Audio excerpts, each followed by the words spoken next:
Buenos días compañeros, nosotros somos el grupo número 1. Nos correspondió exponer el capítulo 1 de introducción del libro Programming Distributed Computing Systems: A Foundational Approach de Carlos Varela. Nuestro grupo de trabajo está conformado por Andrés Felipe Betancur Becerra, Nicolás Sánchez Vargas, César Augusto Solano Corzo, Juan Manuel Correa Lombana y yo, Carlos Daniel Galvis Niño.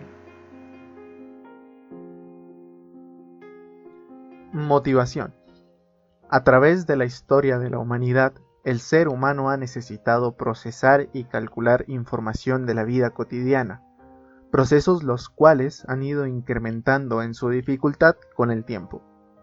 Desde sistemas numéricos hasta herramientas básicas de cálculo como el ábaco, llegando hasta nuestros tiempos con procesadores y sistemas de almacenamiento enormes y necesarios para la vida moderna. A lo largo del siglo pasado y los últimos años, se ha hecho evidente las mejoras que han tenido los sistemas en cuanto a la capacidad de procesamiento y almacenamiento, que ha seguido según lo predicho por la ley de Moore. Con este avance vertiginoso de la tecnología, según el Programming Distributed Computing Systems: A Foundational Approach, los transistores en un chip pasaron de 2.300 a 2.600 millones en el lapso de 1971 a 2011. El crecimiento de la banda ancha entre 1968 y el 2011, que pasó de 50.000 bits a la increíble cantidad de 500.000 millones de bits por segundo, o el almacenamiento que desde 1956 hasta 2011 creció 6 órdenes de magnitud. Adicional, hemos tenido un crecimiento en las cosas que se desarrollan alrededor de esta, incluyendo el software del cual se requiere una comprensión de temas como la concurrencia para poder aprovechar estos avances. El aprovechamiento del hardware en los últimos años se ha vuelto más importante debido a las limitaciones que empezamos a tener por culpa del tamaño de nuestros transistores, en donde ahora se tienen que idear nuevas herramientas para mejorar el rendimiento de los procesadores y nuevas arquitecturas para aprovechar al máximo el espacio del que se dispone, llegando a usar ya arquitecturas orientadas al uso de inteligencias artificiales previamente entrenadas para dar mejores resultados en diferentes apartados, como es el caso de la nueva gráfica de Nvidia. ¿Por qué usar la concurrencia? En la concurrencia, 2 o más procesos se ejecutan intercaladamente a lo largo del tiempo. Los diferentes procesos o hilos existen de manera simultánea, pero no se ejecutan simultáneamente. El sistema operativo intercala los diferentes hilos dado un tiempo a cada uno. Esto trae distintas ventajas y desventajas, como por ejemplo, un programa de computadora concurrente puede ser ejecutado en un solo procesador, y si bien esto puede representar un mejor aprovechamiento del procesamiento de la CPU, también es cierto que se requieren más recursos tanto para la planeación de qué tarea se ejecuta en qué periodo de tiempo, como la comunicación entre ellas. Gracias a esto, las tareas tienen el potencial de ser más rápidas que sus contrapartes secuenciales. Trabajar con programas concurrentes también implica pensar una manera distinta de crear programas, dado que la programación concurrente es típicamente no determinista. El hecho de que repetir la misma ejecución una vez pueda dar pie a resultados totalmente distintos, deja mucho que pensar y analizar. Además de tener que prestar especialmente atención de a dónde se pueden llegar con una ejecución debido a que potencialmente pueden encontrarse diferentes caminos en donde no haya una salida, conocidos como deadlocks, en donde 2 programas que compiten por recursos pueden terminarse bloqueando indefinidamente. ¿Por qué usar la distribución? La magnitud de datos tratados en distintas áreas tales como la ciencia, la ingeniería, las finanzas y la medicina crece de una manera sorprendente cada día. El problema está en que para sacar provecho de toda esta información necesitamos analizarla, y para analizarla tenemos que ser capaces de movernos a través de ella sin importar su magnitud. Eso da pie a la necesidad de infraestructura computacional cada vez más grande que sean capaces de soportar volúmenes de datos inmensos. Además, estas infraestructuras solo pueden ser obtenidas por múltiples datos distribuidos geográficamente y centros de informática. ¿Por qué usar la movilidad? Por movilidad se puede entender como código móvil, datos móviles y usuarios móviles, según el libro previamente citado, Programming Distributed Computing Systems: A Foundational Approach.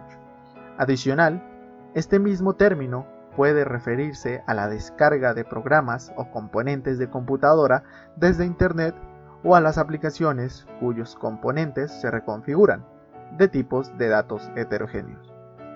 La movilidad de código permite que aplicaciones puedan adaptarse a diferentes cambios y condiciones de los códigos o de los usuarios. En cuanto a los datos móviles, se refiere al acceso a bases de datos remotas, como puede ser la replicación de datos, la cual también permite la tolerancia a fallas.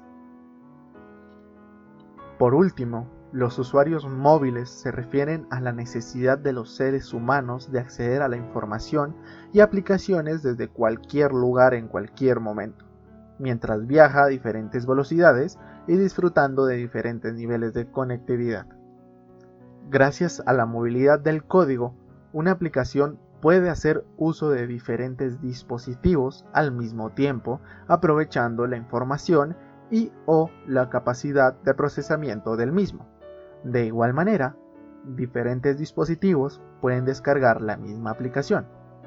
Un ejemplo de ello sería el buscador de Google, ya que con este podemos describir una de las grandes cualidades de la movilidad, siendo este buscador el acceso a una amplia biblioteca de páginas mediante el Internet. Otro de estos ejemplos de la movilidad es la idea de Google Stadia, una aplicación que pretende usar la conexión a Internet para poder transmitir a cualquier dispositivo un juego, con el cual se podrá interactuar. Las ventajas que propone este sistema es el uso de ordenadores especializados en correr los videojuegos en alta gama, para que a la hora de retransmitir el usuario esté jugando a la máxima resolución desde su dispositivo sin tener que depender del procesamiento de este. Modelos de computación. Que el modelo de computación sea el adecuado para un lenguaje de programación dado es algo fundamental, ya que este será el marco teórico por el cual se podrán observar y aprovechar todas las propiedades que puede tener un lenguaje de programación, tales como el rendimiento, su correctitud, entre otras. Hay muchos modelos con distintos enfoques para distintas necesidades. Aquí se van a presentar algunos. El cálculo lambda. En lógica matemática, el cálculo lambda es un sistema formal diseñado para investigar la definición de función, la noción de aplicación de funciones y la recursión. Fue introducido por Alonzo Church y Stephen Klein en la década de 1930 como parte de sus investigaciones sobre los fundamentos de las matemáticas.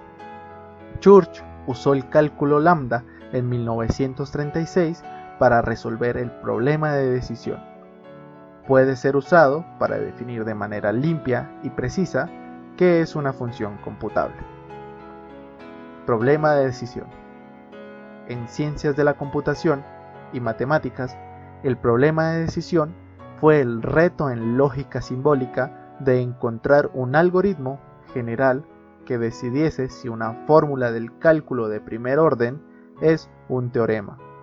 En 1936, de manera independiente, Alonzo Church y Alan Turing demostraron ambos que es imposible escribir tal algoritmo. Como consecuencia, es también imposible decidir con un algoritmo si ciertas frases concretas de la aritmética son ciertas o falsas. Volviendo al cálculo lambda, el interrogante de si dos expresiones del cálculo lambda son equivalentes no puede ser resuelto por un algoritmo general. Esta fue la primera pregunta cuya indecibilidad fue probada. Además, se puede considerar al cálculo lambda como uno de los lenguajes universales de programación más minimalistas, debido a las partes que lo conforman, que son una regla de transformación simple, es decir, una sustitución de variables y un esquema para definir funciones. Una característica muy importante en el cálculo lambda es que cualquier función computable puede ser expresada y evaluada a través de él. Esto quiere decir que es equivalente a las máquinas de Turing, o lo que es lo mismo, es Turing completo. El pi-cálculo. El pi-cálculo hace parte de la familia de cálculo de procesos y es un modelo matemático que permite la conexión entre distintos procesos, y estas conexiones cambian a medida que los procesos interactúan entre sí.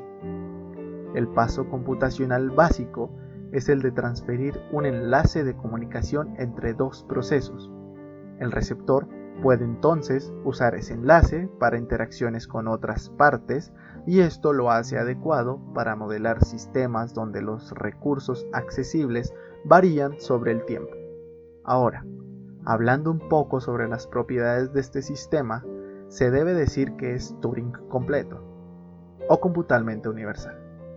Esto quiere decir que el modelo tiene el poder computacional equivalente a la máquina de Turing, o en otras palabras, el modelo y la máquina de Turing pueden emularse entre sí.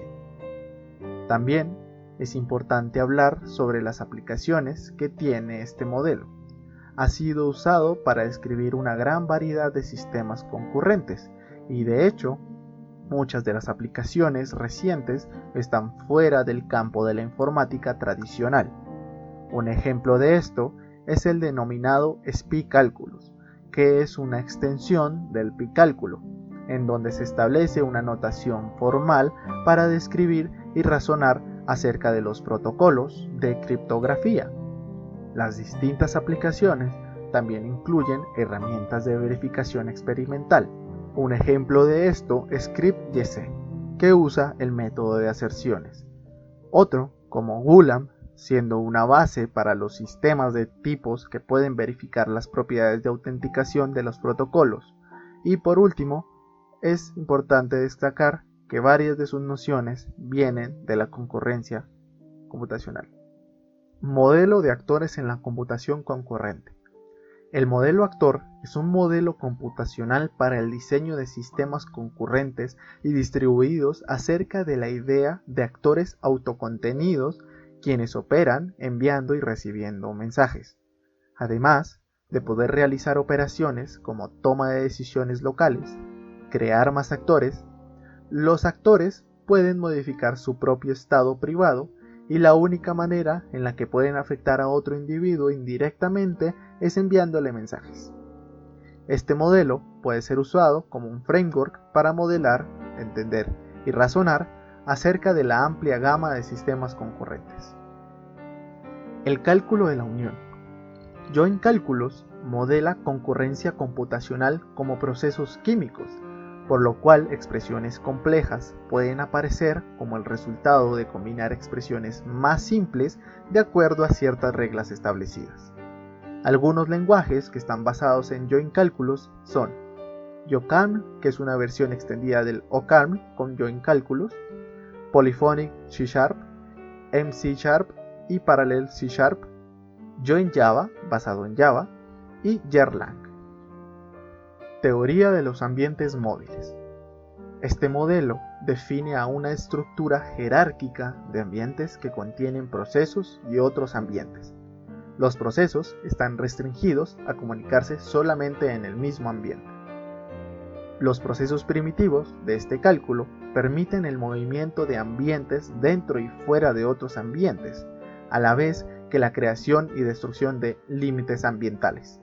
En el paper original se habla sobre cómo hay dos áreas distintivas de trabajo en movilidad: la mobile computing, en donde una posible traducción podría ser informática móvil, y esta hace referencia a la computación que es llevada a cabo en dispositivos móviles como celulares o laptops, y la mobile computation, en donde una posible traducción podría ser computación móvil, la cual se refiere a código que se mueve entre dispositivos. Los creadores del modelo describen todos estos aspectos de movilidad en un solo marco de trabajo que abarca los agentes móviles, los ambientes donde los agentes interactúan y la movilidad de los propios ambientes. Lenguajes de programación. Los lenguajes de programación se pueden categorizar según el paradigma de programación, como puede ser el imperativo, el orientado a objetos, el funcional o el multiparadigma, siendo este último la unión de dos o más paradigmas. El paradigma imperativo.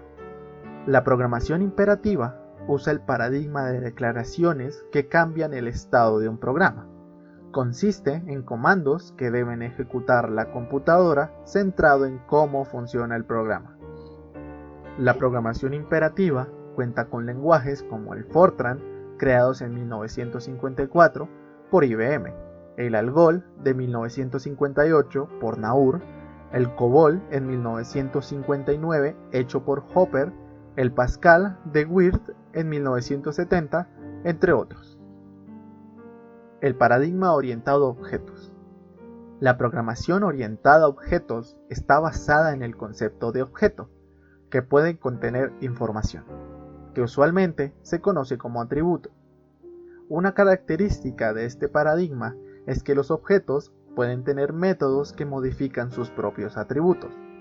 En el libro se mencionan lenguajes de programación bastante interesantes, como lo es Simula.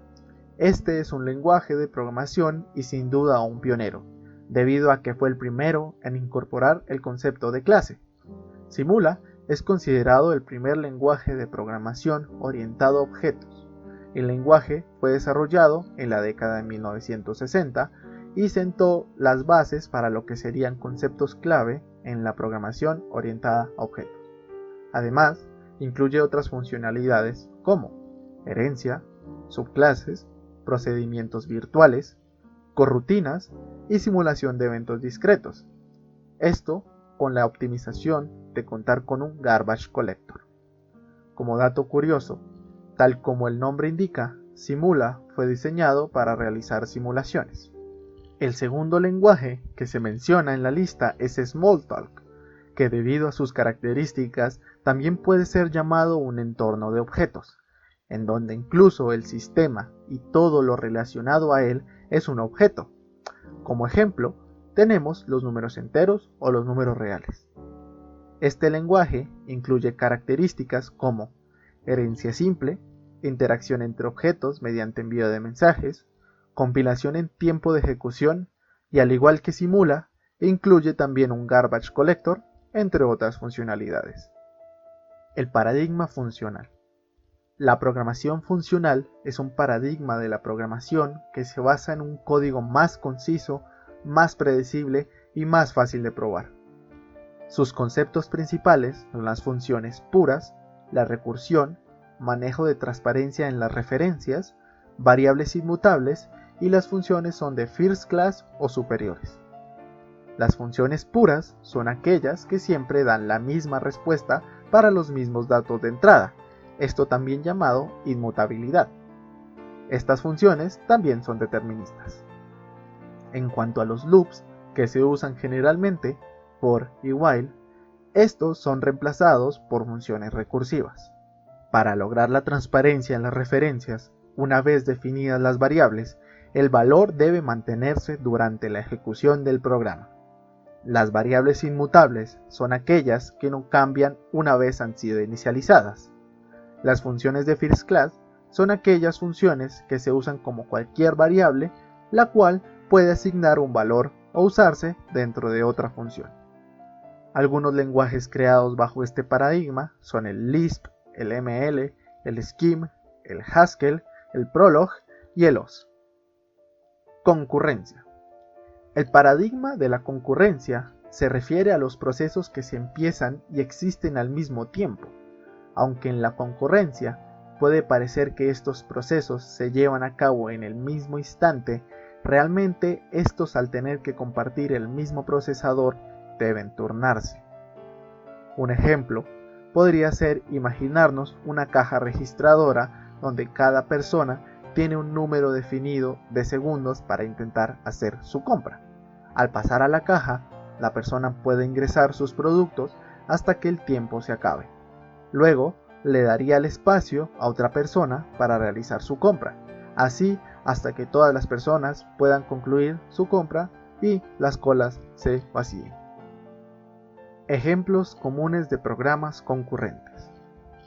Ya reconocidos los paradigmas de un lenguaje de programación, ilustraremos 3 escenarios en los que se evidencian problemas que pueden ocurrir cuando se trabaja con concurrencia. Celda de referencia.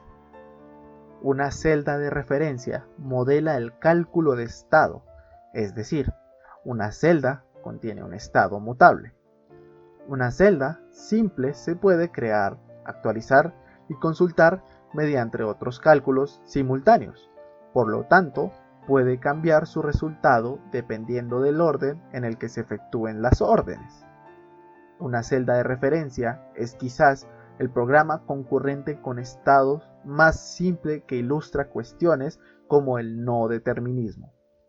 Es la base de toda computación con estado, incluida bases de datos y sistemas de información más complejos. Exclusión mutua.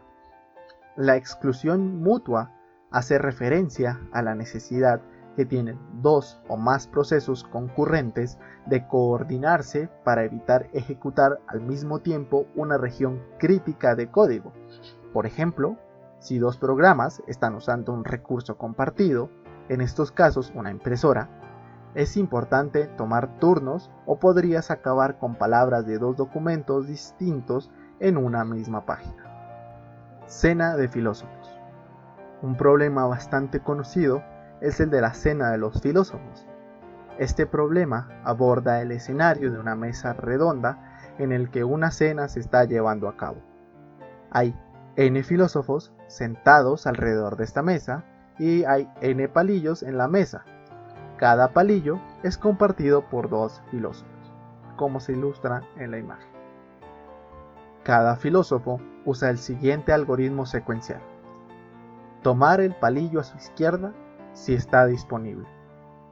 Tomar el palillo a su derecha si está disponible. Comer. Liberar ambos palillos. Pensar. Volver al primer paso.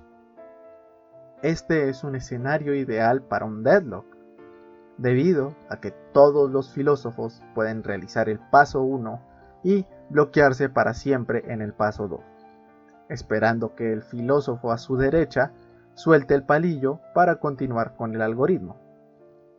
Nótese que si este escenario se realiza de manera secuencial, un deadlock nunca ocurriría, ya que cualquier filósofo tendría los palillos a su izquierda y derecha disponibles siempre. Conclusiones. El autor del libro brinda una explicación amplia con las suficientes razones y ejemplos que ayudan al lector a entender las decisiones tomadas, como la elección del paradigma en el que se desarrollarán parte de los problemas de este, además de plantear unas bases teóricas muy sólidas para lo que serán cuestiones importantes más adelante en el libro.